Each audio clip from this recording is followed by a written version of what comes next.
જે કાજલ મહેરિયા દ્વારા માતાજી વિશે અભદ્ર ભાષા બોલ્યા, મારા નજીક આવીને સમાજ વિશે બોલ્યા, અને હવે બેન નકારે છે, વિડીયો બનાવીને કહે છે કે હું પગપાળા આવું, માતાજીનો દીવો ઉપાડું. તો શું માતાજીના દીવા ઉપાડવાથી, પગપાળા આવવાથી સાબિત થઈ જાય બેન? જો એવી રીતે સાબિત જ થતું હોત તો અત્યારે કોર્ટ કચેરી ના હોત.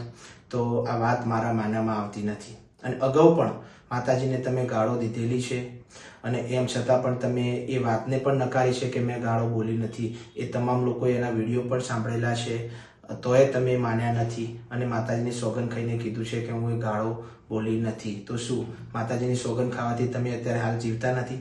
તમે જીવો જ છો બેન. તો આ વાતને બિલકુલ મારા માન્યામાં આવતી નથી કે તમે કોઈ પણ ખરાબ કૃત્ય કરીને આવો અને પછી તમે એને નકારતા કહો કે હું ચાલતો આવું અને માતાજીના દીવા ઉપાડું કે મેં કામ કર્યું નથી. તો એ વાત એવી રીતે સાબિત થતી નથી. બીજી વાત હું કહું કે હું બેનને જાણતો નથી એવું હું વિડીયોમાં બોલ્યો છું.